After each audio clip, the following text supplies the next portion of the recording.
So we have about a 2-mile hike up to the rigs today. Pretty steep elevation the whole way through. Wish I could tell you what elevation I'm at right now, but I didn't bother checking. Regardless, it's 100 degrees here in the LA County area, and I'm definitely feeling it, but it is what it is.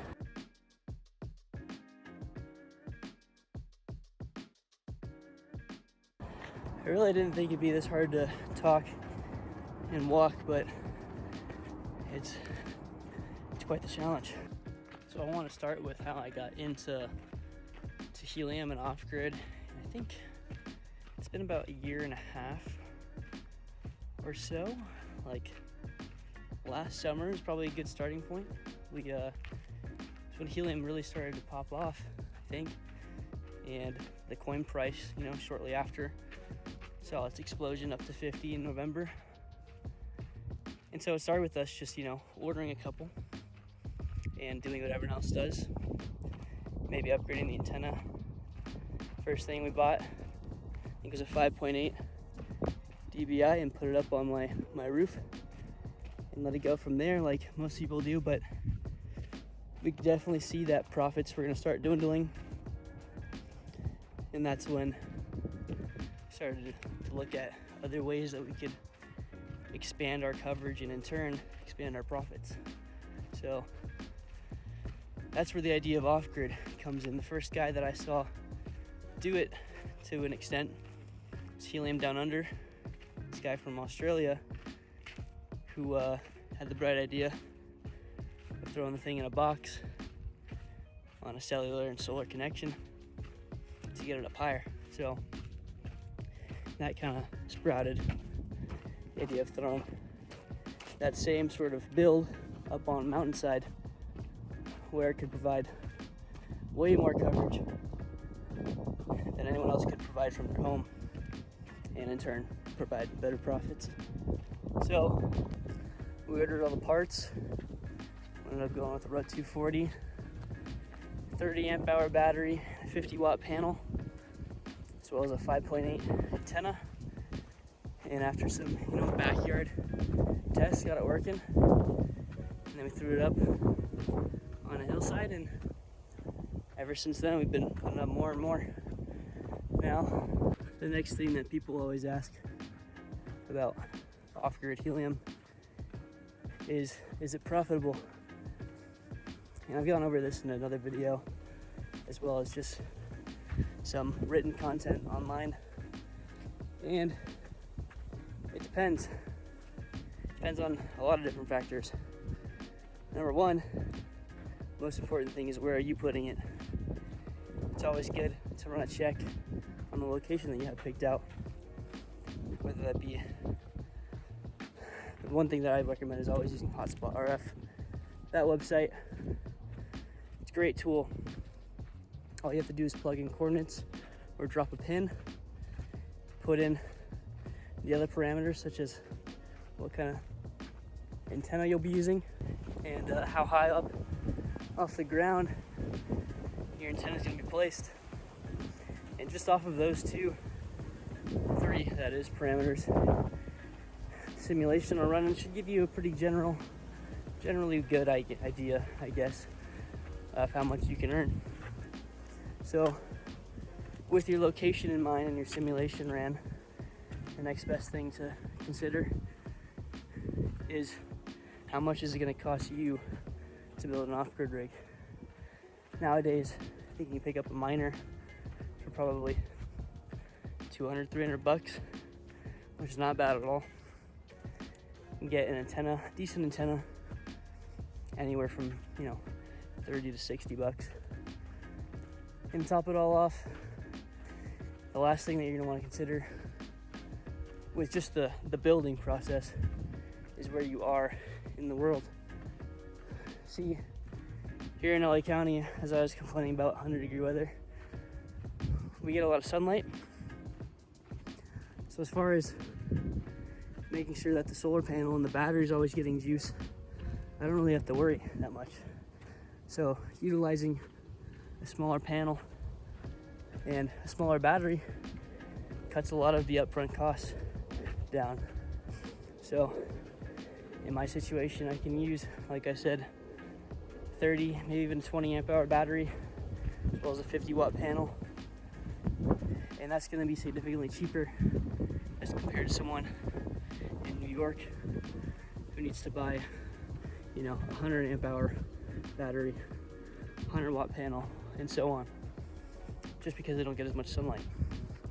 So my suggestion to you, if you're watching this and trying to get into it,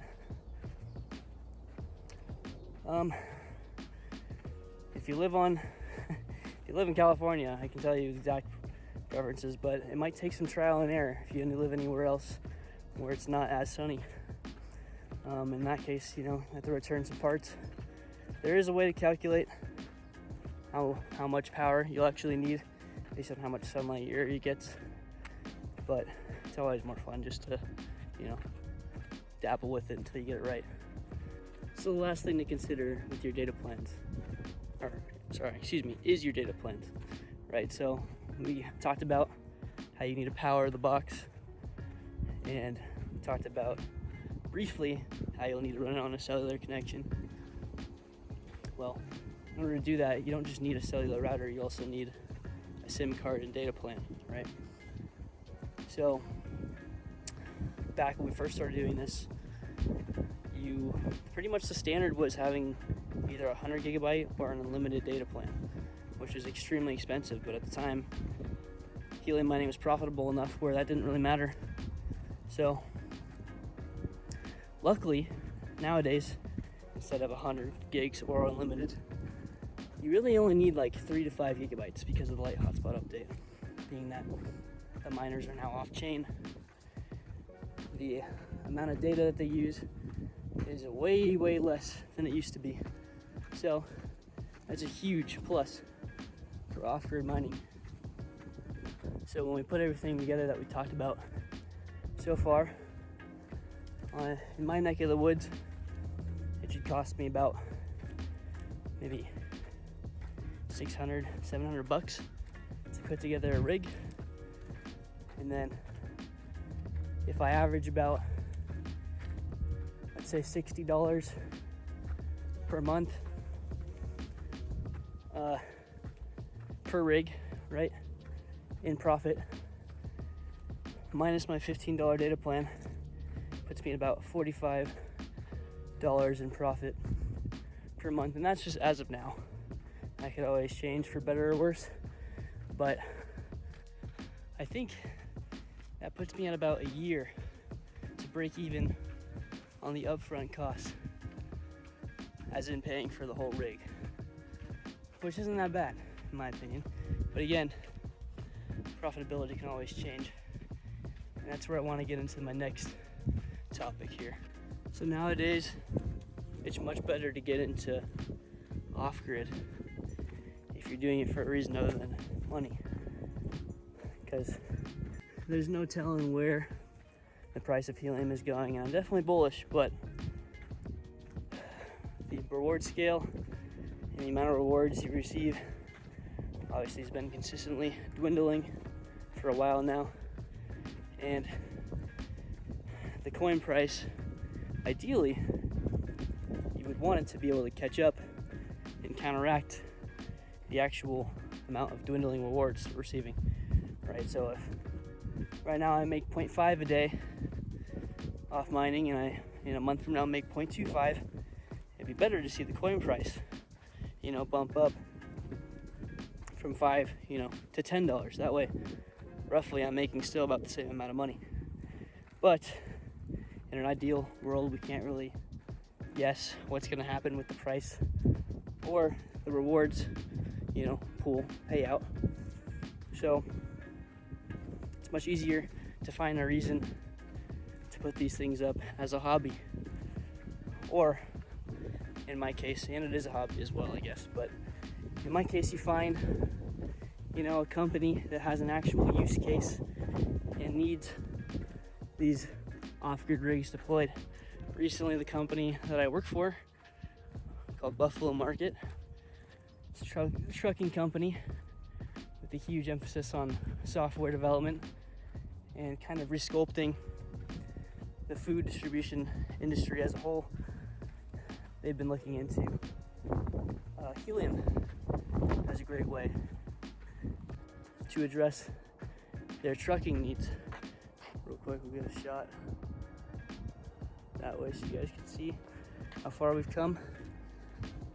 So, in their case, they are a trucking company delivering food, and in order for quality assurance, they want to be completely transparent with where the food is at all times and its temperature, at least for now, those two factors.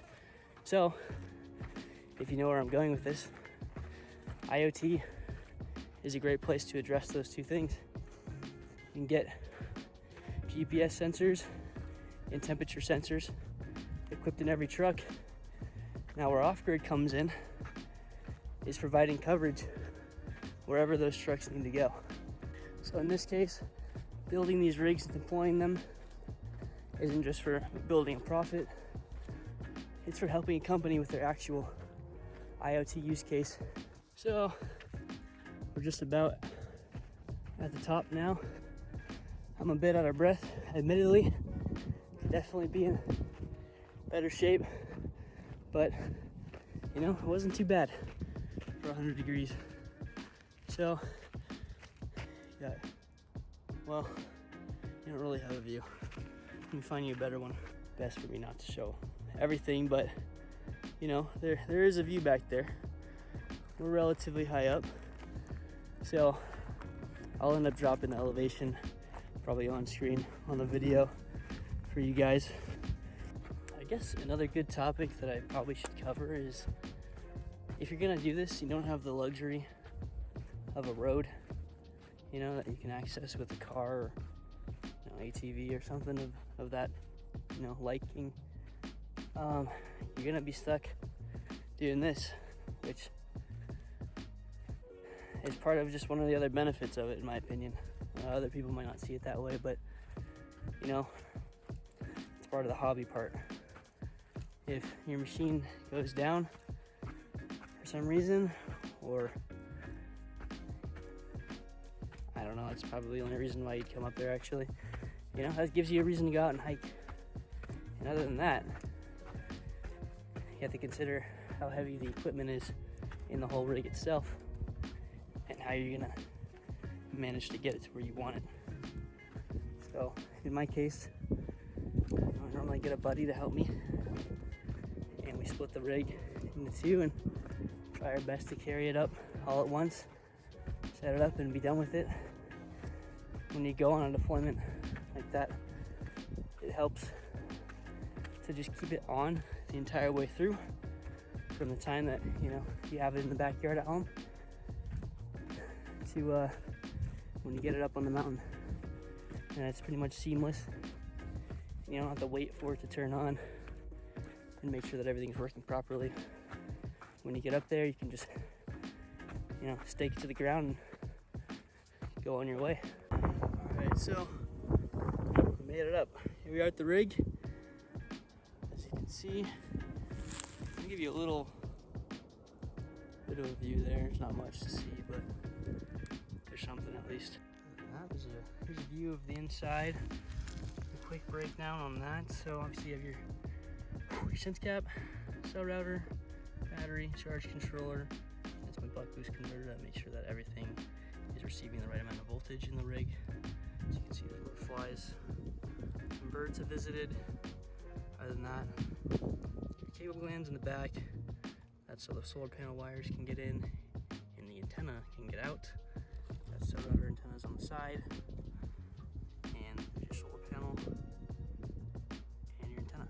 So this rig, I think, has been here for about, I don't know, like 8 months at this point, and it's had 0 problems, which is kind of lucky in my case. Normally there's always one thing that's forgotten or just random stuff that happens with your rig, but this one's been really good, so I'm hoping it continues to do that. I should post its 30-day earnings on screen right now. Obviously I won't give up the name, but I'll at least do that for you guys.